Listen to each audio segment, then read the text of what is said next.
Assalamualaikum warahmatullahi wabarakatuh. Perkenalkan, nama saya Raihan Maulana Ramadan, NIM 2024 1010-1003 dari kelas Data Mining C. Di sini saya akan menjelaskan modul yang keenam, yaitu tentang K-means clustering, di mana tugasnya ini lakukan dan jelaskan clustering pada dataset mall customer.csv dengan ketentuan dan langkah-langkah sebagai berikut. Yang pertama itu ada data preprocessing. Baik, sebelum masuk ke data preprocessing, nah di sini saya menggunakan modul yaitu Pandas, NumPy, Sklearn, Seaborn, dan juga Matplotlib dengan mengaliaskan namanya modulnya masing-masing sebagai S di sini. Nantinya supaya mudah ketika dipanggil di bawah seperti itu.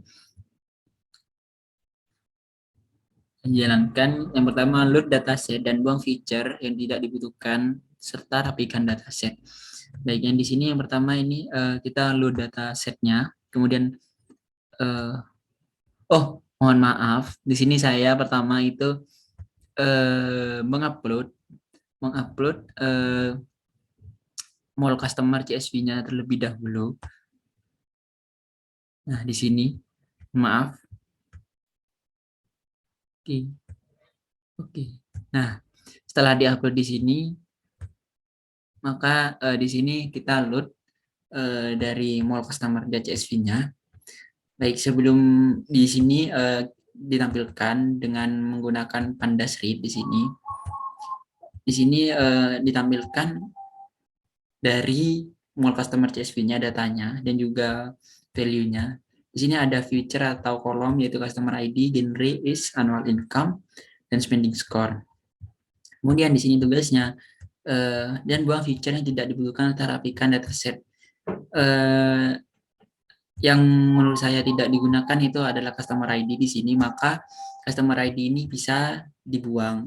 Itu caranya dengan cara data frame ini. Dari data frame ini itu di drop saja seperti ini. Drop customer ID dengan argumennya itu customer ID. Seperti ini, nanti setelah dijalankan maka berhasil ada info seperti ini. Nah, dari setelah di drop seperti ini, maka dari customer ID itu akan hilang. Kemudian di sini cek tipe data pada masing-masing feature dan encoding bila diperlukan. Nah, dari sini kita setiap feature atau setiap kolom itu dicek data tipenya. Ternyata dari feature genre atau kolom genre di sini itu data type-nya, value-nya itu masih objek. Jadi yang lain itu sudah integer, sedangkan dari genre ini itu masih objek, yang itu berarti cuma male, female, seperti ini. Kemudian sebelumnya kita tampilkan dulu di sini data frame-nya.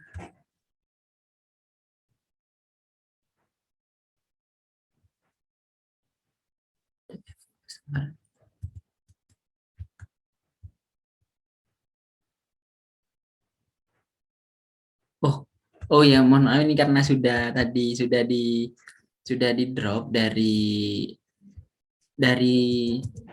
eh, customer ID-nya, maka customer ID-nya tadi sudah tidak dieksis lagi.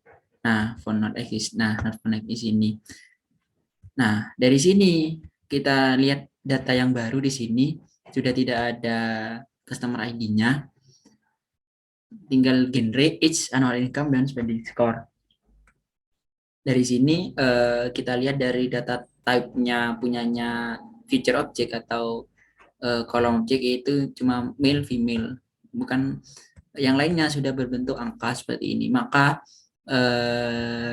dari sini encoding bila diperlukan, maka itu bisa di encoding eh, dari kolomnya itu dengan mengimport modul scalar dengan import preprocessing. Di sini preprocessing ini manggil fungsi yaitu label encoder dengan label di sini fit transform data frame genre di sini dari kolom genre seperti ini. Kemudian print data frame genre unik. Ya, uniknya di sini itu dirubah antara ratingnya itu 0 sampai 1. Jadi ketika dia male maka dia 1 dan female akan 0 seperti itu. Maka akan tampil seperti ini. Jadi ketika dia male tadi di sini male yang indeks 0 dia male, maka dia akan berubah kan jadi 1 dan female 0 seperti itu. Kemudian selanjutnya cek data null dan data duplicate. Nah, di sini kita melihat data duplicate itu 0, tidak ada data duplicate. Kemudian data null atau data kosong juga tidak ada seperti ini. Maka bisa disimpulkan dari CSV mall customer ini tidak ada data yang kosong atau data yang duplikat seperti itu. Handling misvalue dan handling duplicate data jika diperlukan. Karena di sini tidak ada dari missing value atau handling data, maksud saya handling misvalue dan duplicate data itu tidak ada, maka tidak ada perlunya, tidak perlu dihandling, tidak ada data yang perlu dihandling seperti itu. Kemudian cek data outlier dengan visualisasikan dalam box plot pada masing-masing future.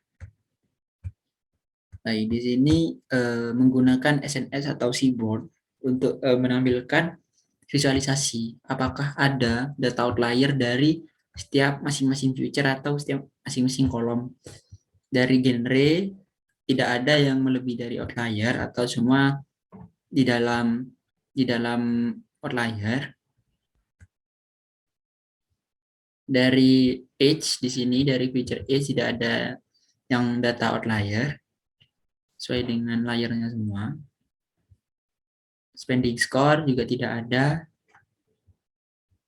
Kemudian dari annual income, nah dari annual income ini terdapat data outlier di mana nantinya data outlier ini dari annual income di sana dari nomor 6 ini handling outlier jika diperlukan. Maka di sini yang pertama itu dari data frame copy.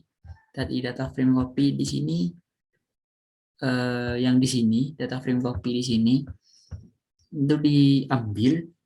Kemudian di sini annual income ini value-nya itu dibagi menjadi kuantil 25 dan kuantil 75.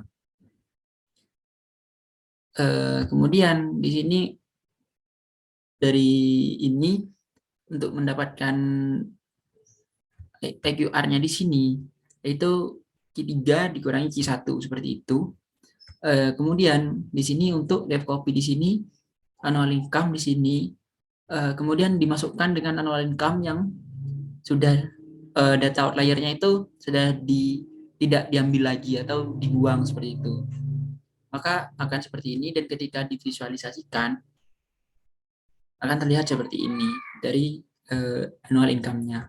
Jadi tidak ada lagi yang sebelumnya ada data outlier di sini sudah tidak ada. Seperti itu. Kemudian visualisasikan korelasi antar feature dengan visualisasi heat map. Baik, di sini untuk memvisualisasikan menggunakan heat map, itu di mana di sini df copy column untuk mengcopy array dimasukkan dalam array terlebih dahulu. Kemudian di sini untuk menampilkan dengan cor di sini fungsinya untuk menampilkan dari correlation seperti itu. Maka akan tampil seperti ini. Dari spending score, annual income, age, dan juga genre. Korelasinya terlihat seperti ini. Lanjut. Normalisasikan data menggunakan normalisasi tertentu. Bebas bisa standar atau minimax. Di sini saya menggunakan minimax dengan menggunakan fungsi minmax scalar. Di sini maksudnya normalisasi itu data yang sebelumnya berupa angka, berupa seperti ini akan diubah antara radius atau rate-nya itu 0 sampai 1. Jadi di sini menggunakan metode min-max dengan fungsi min-max scalar di sini. Yang dinormalisasikan yaitu feature age, feature annual income, dan juga feature spending score seperti ini. Dengan dfmn.head seperti ini. Head di sini untuk menampilkan indeks 5 indeks pertama seperti itu. Kenapa genre tidak dinormalisasikan? Karena genre di sini sudah antara sudah value-nya itu sudah antara 0 sampai 1 atau sudah dinormalisasikan sebelumnya. Karena kan sudah terencoding seperti itu atau tadi sudah di encoding. Selanjutnya tampilkan scatter plot sebelum clustering dengan kombinasi 4 atribut. Baik, di sini scatter plotnya dari sebelum di clustering. Jadi di sini antara genre dan age, kemudian genre income, ini genre and score, kemudian ini ada age and income, ini age and score, kemudian income dan score. Jadi setiap future-nya atau kolomnya ini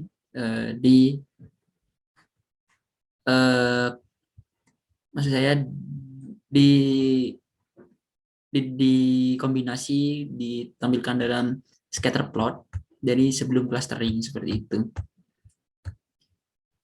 Setelah kemudian lanjut ke modeling.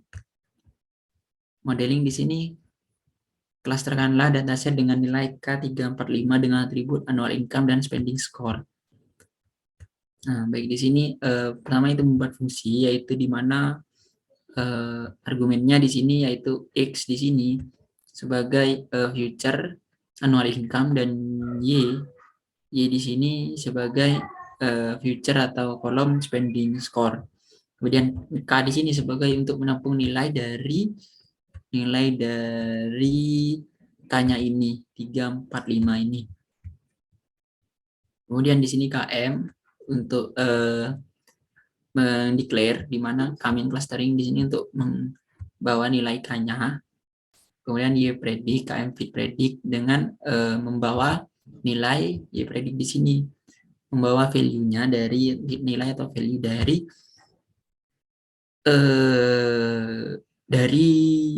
future-nya itu sendiri, dari annual income dan spending score itu. Kemudian DF cluster yang dengan Y predict. Kemudian di sini ditampilkan mengambil 5 indeks pertama yaitu DF head. Nah, baru di sini ini kemudian pengklasteran atau dengan menggunakan scatter plot, yaitu supaya memvisualisasikannya kemudian di sini dari cluster 0, cluster 1, cluster 2, cluster 3 sampai cluster 4. Dimana kalau nanti jika ada value-nya atau datanya itu masuk cluster 0, maka dia akan berwarna merah, kedua green, ketiga blue, keempat nih magenta, dan kelima nih black. Kemudian di sini menggunakan marker bintang sebagai centroid. Jadi centroidnya dia sebagai titik tengah di sini atau bisa juga menggunakan X segini. Label centroid. Kemudian di sini menampilkan legend dan juga labelnya dari masing-masing feature seperti itu. Kemudian tampilkan scatter plot setelah clustering dengan centroid masing-masing cluster. Tentukan manakah K terbaik jika dilakukan analisis secara visual. Baik, setelah ditampilkan, maka akan seperti ini.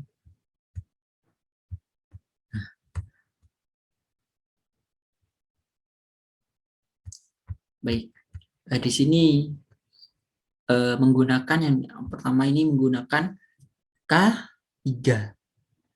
K3. Di sini K3 di sini itu berupa visualisasinya seperti ini. Kemudian K4 di sini seperti ini visualisasinya, dan K5 seperti ini. Jadi setelah tadi di jalan jadi di sini hanya memanggil fungsi dari klaster ini. Jadi fungsi klaster itu. Kemudian K terbaik. K terbaik di sini kita bisa kelihatan di sini dari K5.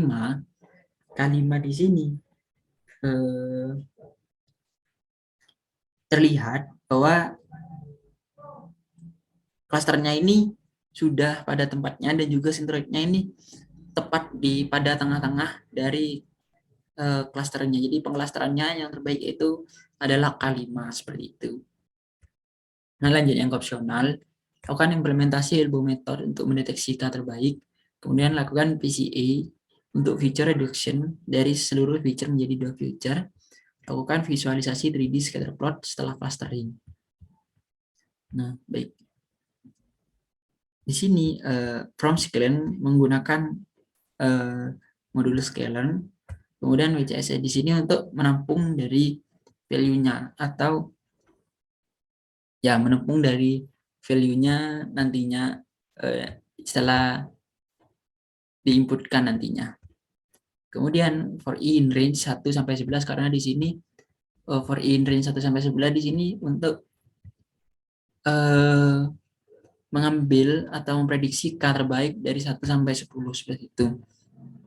Dengan K-min n cluster init, di sini init sebagai K-min plus plus, kemudian initnya ini K-min plus plus, random state-nya itu 42 seperti itu. K-min fit. Kemudian di sini baca S di sini untuk menampung K-min inersia seperti itu. Kemudian di sini untuk menampilkan tabel, atau maksud saya visualisasinya dari statistik dari K-nya sendiri. Jika dijalankan seperti ini.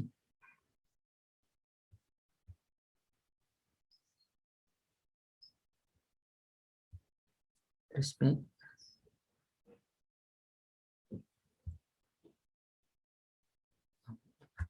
Seperti ini.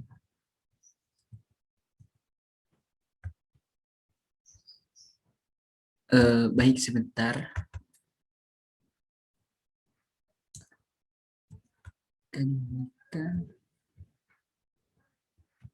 Nah, baik, ketika ditampilkan akan seperti ini. Dari K-nya di sini, K-nya di jumlah cluster itu sampai 10. Dan di sini SS-nya seperti itu. Mungkin sekian presentasi dari saya. Kurang lebihnya mohon maaf. Wassalamualaikum warahmatullahi wabarakatuh.